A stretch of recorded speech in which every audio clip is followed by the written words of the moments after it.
Bismillah ve salatu ve selamu ala Resulullah ve sahibi ecmaîn. Namazını huşu bilen oku. Nişi huşukni arttırıga birinchisi namazını secde kılı oruna qarab oku. Namaz o'qiganda yig'lisi keladi. Uchinchisi namozni o'qiganda rohatlik hisini tuyu. To'rtinchisi namozni og'irsinmichi o'qu. Alloh taolo aytadi: "Vasta'inu bis-sabri was-salah va innaka lakabiratun illa alal khoshi'in." Sabırlık ham namaz bilen Allah'tan yordam so'rag'iz. Nitlikda u namoz Allohga tubanchilik ko'rsatuvchilarigagina og'ir tugul. Allohdan boshqa kishilarga og'ir amal bo'lib turadi. Al-Baqara surasi 45-oyat. Bunda Alloh taolo aytadi: "Sabırlık ham namoz bilen Allohdan yordam so'rag'iz" deydi. Sabırlık bilen ham namoz bilen. Ya'ni hajat namozi bor. 2 rakat namoz o'qiysan, qulluq qilib duo so'raysan, hajat namozi. Может, tahajjud namozda, tunni namozda o'qisan, sajdada Allohdan duo so'rasan. Namoz ishinde. Tunni turib, tahajjudda, namoz ishinde, sajdada sam yaqin vaqt kelib chiqadi. Alloh taolo birinchi ko'katcha, tim более еще sen sajdada Allohdan duo so'raysan. Ramazon oyida еще qadr kechasini aylaksang, tog'anda yaxshiroq bo'ladi. Alloh taolo aytadi: "Va innaha lakabiratun illa alal khoshi'in." Nitlikda namoz o'qu ul og'ir yuk. İlla demagar kim namozni xushu bilan o'qiydi. Ya'ni agarda namoz xushu bilan o'qilmasa, kishiga namoz o'qira og'ir bo'ladi. Alloh taolo shunday deb aytadi. Ya'ni namozni yengillaytiradigan narsa ul xushu ekan. Ul xushu.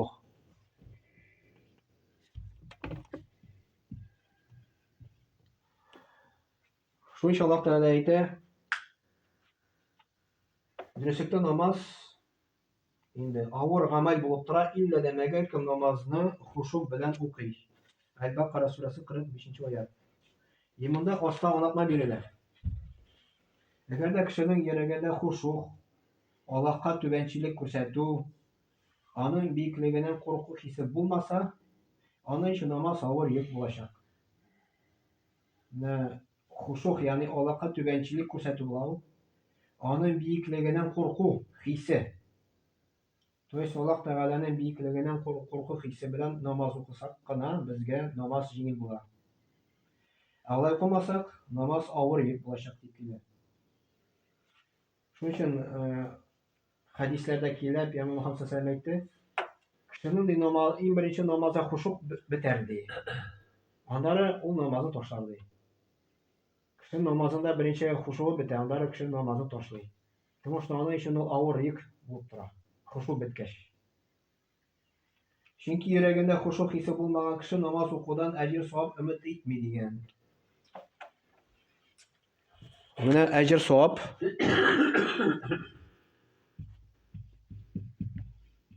ajr savob umid etu.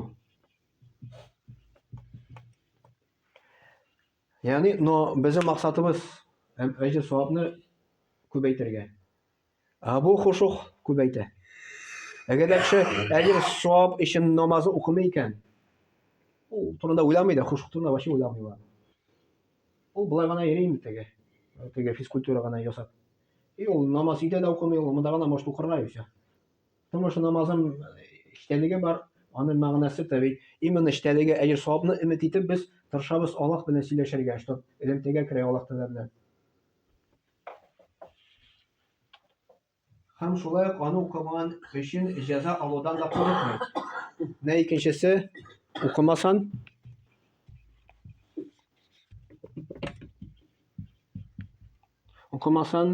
onun uchun bo'lar jazo.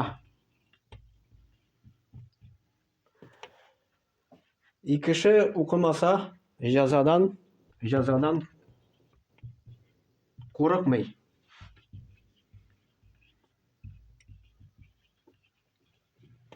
Agarda shu ikki bir bo'lmasa, kishi namozni o'qimaydi. Kishi ishini yeydi. Jumada, bunda. Agarda shu ikki bir bo'lmasa. Ya'ni ishtaligi yo'q, ixlosligi yo'q Alloh qo'shanda. Kishi yondag'ana yeydi, Ул бик опасно, ул ария дип атала инде. Аллаһ аны вообще кабул итми. И поэтому безнең именно намазга басабыз, чтобы әҗер савап өмет итеп, һәм Аллаһ Тәгаләнең җәзадан куркабыз. Намазны калдырса, Аллаһ Тәгаләнең җәзасы була, наказаниесе була. Менә шул өчен без моны болай итеп укыйбыз. Шул булмаса, юк, намазның эчтәлеге юк. Эчтәлеге булмай, шул намаз укымый. Өйдә укымый, ул монда намаз укырга, өйдә укымый. Ул тырышмый. То есть намаз эчендә тырышмый, менә шушы әҗер савабы өчен инде. Намаз укуның асыл мәгънәсен аңламаганга күрә, аның өчен ул бер авыр гамәл булып санала.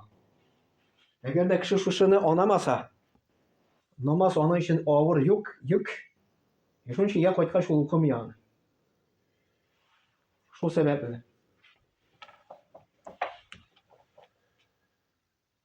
Кайбер кешеләр намазны хушук белән укуны дөрес аңламый. Алар аңлавыча хушук белән намаз уку башны аска ию, иң өстен җыеру, ягъни мескен кыяфәт ясау. Ләкин бу намазны хушук белән укуны аңлатмый.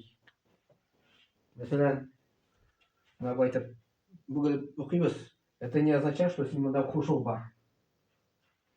Ул не означает вообще. Ул дөрес түгел. Намаз булай итеп бүген укылмый. Намаз укырга син удобно. Вообще, ничек син удобно намаз укырга тиеш. А то хатын-кызларны булай итеп бүген бетәләр. Аларның билләре бетә аннары. Булай укысалар. Поэтому киресенчә 200-лек хушугы булырга мөмкин. 200-лек. То есть сине 200-лек була. Син тышта булай бүгелдең, күрсәтәсең, что син Аллаһта каршында хушуклык бар дип, ә эчтә бер нәрсә юк. Бу 200-лек дип атала. 200-лек хушугы. Бер вакыт Умар ибн аль-Хаттаб муенын аска иеп намаз укучы кешене күрде. Аңа: "Эй, муенын аска игән, муеныңны күтәр. Хушуклык ул муенда түгел, ә йөрәктә", диде. Умар бин Хаттаб ул мусламаннарның җитәкчесе булган. Беренчесе Мухаммад саллаллаху алейхи ва саллям, андары Абу Бакр вафат булгач Умар бин Хаттаб.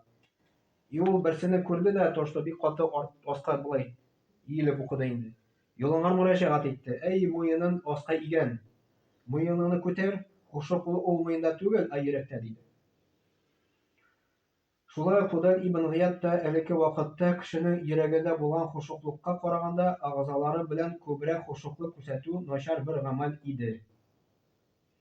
То есть син тәнең белән хушуклык күрсәтәсең, ә эчтә бер нәрсә юк. Бу начар гамәл диде. Хузайфа ибн Яман әйтә. Бу даже Пәйгамбәр саллаллаху алейхи ва саллям әйтмәгән икән. Динегездә иң беренче югалтачак нәрсә ул хушуклык. Һәм динегездә иң соңгы югалтачак нәрсә ул намаз. Кемдер намаз укыр, ә намазында бер нинди файда булмас. Шундый вакыт килер, мәчеткә кергәч, хушук белән намаз укучы бер кемдә күрмәссең дигән. Менә намазның иң беренчесе нәрсә югалтачак? Менә шушы хушук беренче югалта.